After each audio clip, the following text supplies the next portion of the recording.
अलंकापुरी पुण्यभूमी पवित्र, तेथे नांदतो ज्ञान राजा सुपात्र. तया आठविता महापुण्य राशी, नमस्कार माझा सद्गुरु ज्ञानेश्वराशी. बोला पुंडलिकावरती विठ्ठल, श्री ज्ञानदेव तुकाराम. पंढरीनाथ महाराज की जय. श्री नवनाथ महाराज की जय. श्री गणेशाय नमः. मागील अध्याय म्हणजे तिसऱ्या अध्यायात आपण पाहिलं की मच्छिंद्र आणि मारुती यांचं युद्ध झालं आहे आणि त्यानंतर त्या दोघांचं सख्य होऊन मच्छिंद्रनाथांनी शैल्य देशात जाण्याचं आश्वासन मारुतीरायांना दिलेलं आहे. चौथा अध्याय आहे अष्टभैरवांचा पराभव, दासींची फजिती आणि हिंगळादेवीची भेट. चौथ्या अध्यायाच्या नियमित वाचनाने कपट करणाऱ्या व्यक्तींपासून किंवा त्यांच्या त्रासापासून तुमची सुटका होईल आणि शत्रूंचा पराभव होईल. चला तर सुरू करूया आपला चौथा अध्याय. अष्टभैरवांचा पराभव. श्री गणेशाय नमः. मारुतींचा निरोप घेऊन निघालेले मच्छिंद्रनाथ पदभ्रमण करत करत हिंगळादेवीच्या दर्शनास निघाले. हिंगळादेवी हे महाजागृत आदिशक्ती म्हणून प्रसिद्ध आहे. तिला ज्वालामुखी असेही म्हणतात. हे देवीचे स्थान गर्द विस्तीर्ण अरण्यात खूप आतमध्ये होतं. रानटी वेली आणि काटेरी झुडपं आणि हिंस्र प्राण्यांचा मुक्त वावर यामुळं ते अरण्य अतिशय भीतीदायक आणि संकटदायक दिसत होतं.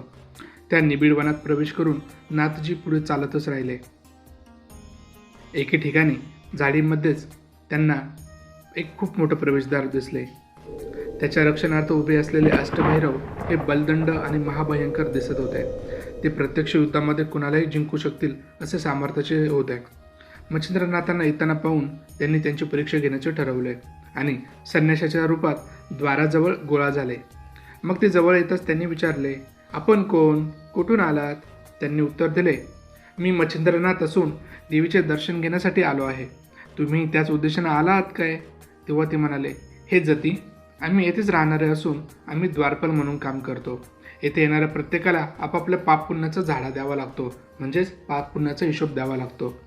येथे ज्याच्या त्याच्या पाप पुण्यानुसार आत सोडणे हेच आमचे मुख्य कार्य आहे. आम्ही पुण्यवंताला आत जाऊन देतो. येथे कोणी खोटे बोलून आत जाण्याचा प्रयत्न केल्यास दरवाजा लहान होऊन मनुष्य त्यात अडकला जातो. त्यामुळे खोटे बोलून येथे कोणीही मंदिरात प्रवेश करू शकत नाही. मग आम्ही त्याला बाहेर काढून शिक्षा करतो.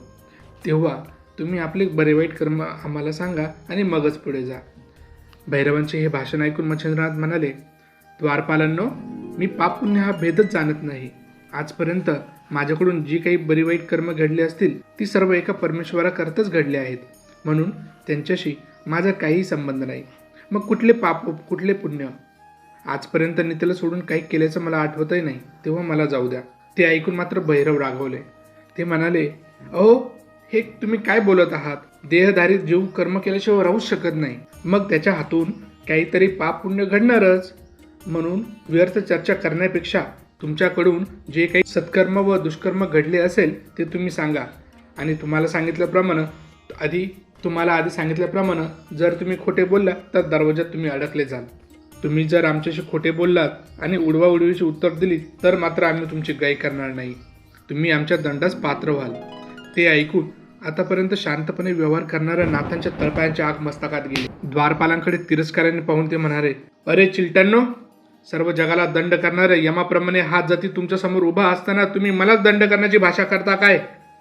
पण तुमच्या दमदाटीला कोण विचारतो? तुम्हाला जीव प्यारा असेल तर माझ्या नादी लागू नका. बऱ्या बोलाने मला जाऊ द्या.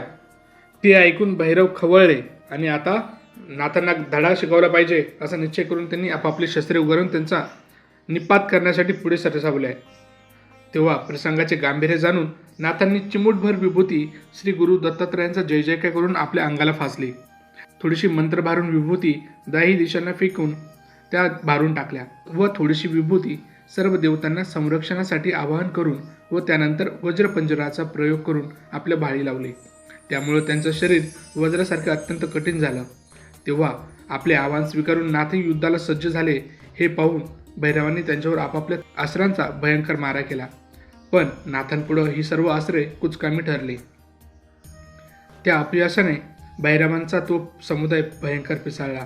त्यांचा नाथांपुढं निभा लागत नव्हता म्हणून त्यांना राग आला.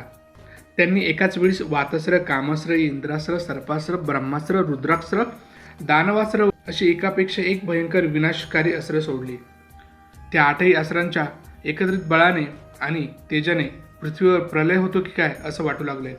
त्या अस्त्रांनी आसमंतात प्रचंड थैमान घातलं. सर्वत्र मोठा धडका बसू लागला आणि हाहाकार उडाला. हे पाहून नाथजींनी मोठ्या धैर्याने भैरवांच्या प्रत्येक अस्त्रावर अनुक्रमे पर्वतास्त्र, विरक्तास्त्र, मोहनास्त्र, गरुडास्त्र, क्षिती अस्त्र, कार्तिकास्त्र, देवास्त्र व संजीवनी अस्त्र याप्रमाणे प्रतिअस्त्र पाठवून ते सर्व अस्त्रबल विफल करून टाकले. त्यानंतर क्षणाची उसंत न घेता त्यांच्यावर वातकर्षण अस्त्राचा प्रयोग केला. त्यामुळे या 8ही भैरवांचे प्राण कासवीत झाले.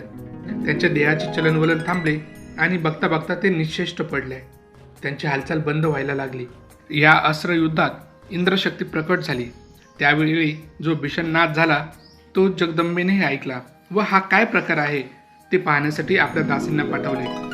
तिच्या आज्ञेनुसार असंख्य चामुंडा, डंखिनी, योगिनी, जलदेवता यांच्यासह चंडा, रंडा, मुंडा, कुंडा, मंडा, वंडा, वितंडा आदी अनेक क्षुद्र देवता 8ही दिशांनी धावल्या. त्यांनी द्वारावर मच्छिंद्रनाथांना पाहिलं. हे सर्व त्यांचंच कृत्य आहे हे जाणून त्या संतापल्या आणि त्यांना धडा शिकवण्यासाठी त्यांनी शस्त्रास्त्रांचा प्रचंड मारा केला. त्या हल्ल्याचे खंबीरपणे निवारण करून नाथांनी कामशरावर मोहनास्त्र स्थापून ते सरळ त्या देवतांवर सोडलं. त्यामुळे त्या सर्व दासींना स्वतःची स्मृतीच राहिली नाही. त्या वेड्यासारखे प्रकार करू लागल्या. त्या हसू लागल्या, टाळ्या वाजवू लागल्या, बरळू लागल्या, भांडण करू लागल्या आणि बेधुंद होऊन नाचत ओरडत हातवारे करत गाणी गाऊ लागल्या. त्यांचा गोंधळ पाहून त्यांनी विद्याकौरव अस्त्राने त्यांना नग्न करून त्यांची वस्त्रे आकाशात उडवून दिली. त्यानंतर मायास्त्राने अनेक पुरुष निर्माण करून स्मृती अस्त्राचा जप करताच त्या सर्व दासी देहभानावर आल्या आणि आपण विवस्त्र असून समोर अनेक पुरुष आपल्याकडे पाहत आहेत हे लक्षात येताच लज्जित होऊन सैरावैरा पळत सुटल्या.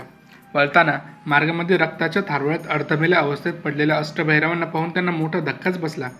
भयभीत झालेल्या त्या दासी स्वरक्षणार्थ धापा टाकत जगदंबेच्या आश्रयाला गेल्या. त्यांची ही अवस्था पाहून अंबेचे मन कळवळले. तिने त्यासंबंधी त्यांना विचारणा केली आणि काय घडले, कसे घडले हे सर्व विचारले. तेव्हा त्या दासी म्हणाल्या, माते, आज आमची पुण्याई संपली म्हणूनच तुझ्या द्वारी आलेल्या एका जतीने आमची अशी दुर्दशा केली. ते महाबलाढ्य असून 11 रुद्र एकाच भासमान होतील असे तेजस्वी आहेत. त्यांनी अष्टभैरवांना मूर्छित केले असून ते तुलाही सोडतील असं वाटत नाही. म्हणून स्वतःला वाचवण्यासाठी तू लवकरात लवकर हे स्थान सोड. अशा पद्धतीने आपण पाहिलं मच्छिंद्रनाथांनी आतापर्यंत 8 भैरवांची आणि या दासींची कशी फजिती केली आहे. आणि आता या दासी त्या देवीला देखील तू हे स्थान सोड नाहीतर तुझी देखील हीच परिस्थिती होईल असं सांगत आहेत. दासींकडून जतींचे हे वृत्त समजतात देवीसुद्धा क्षणभर भांबावली. तिने त्यांना धीर देऊन नेसायला नवीन वस्त्रे दिली आणि ध्यानदृष्टीने ते जती कोण आहेत हे जाणून घेण्याचा प्रयत्न केला. तेव्हा ते हे रणधुरंधर जती उपरेश्वर वसूंचे पुत्र मच्छिंद्रनाथ म्हणजेच कवी नारायण आहेत हे समजताच तिला अत्यानंद झाला. त्यांच्या स्वागतासाठी सर्वांना पुढे पाठवून ती जगत जननी स्वतःही त्यांच्या भेटीस निघाली.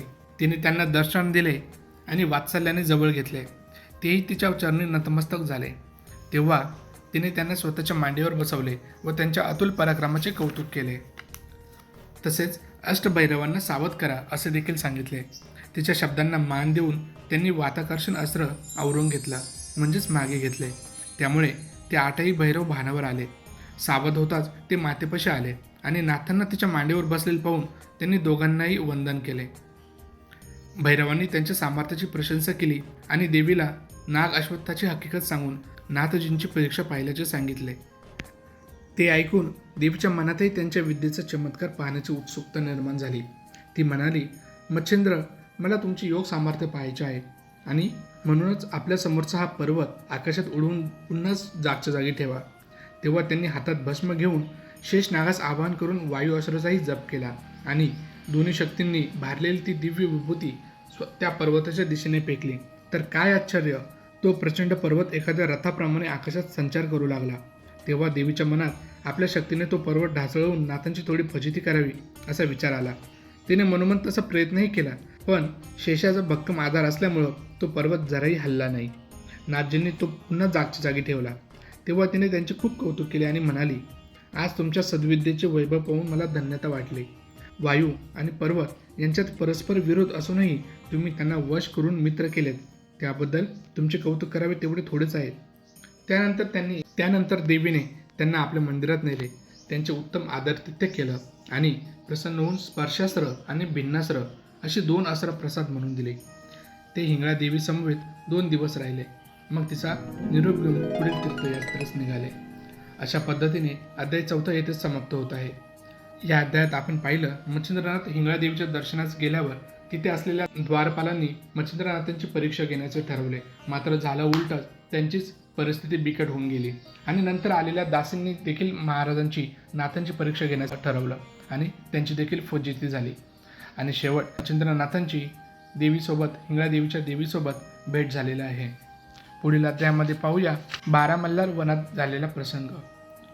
अध्याय पूर्णपणे ऐकला असल्यास पुढील प्रश्नांची उत्तरे कमेंटमध्ये द्या.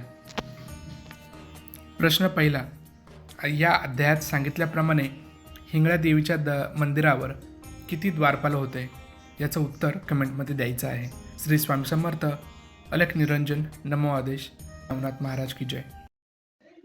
ओम चैतन्य कानिपा प्रबुद्ध नारायण नाथपंथी कापालिका ब्रह्मचार्य तुमचा ठेवा. सिद्धनाथा कानुपा ग्रंथ करिता योगी राजा मंत्र सिद्ध गुरु सेवका भक्त तुमचा रक्षणाता कुर्यात सदा मंगलम शिवमंगलम गुरुमंगलम. जय कानिपनाथ.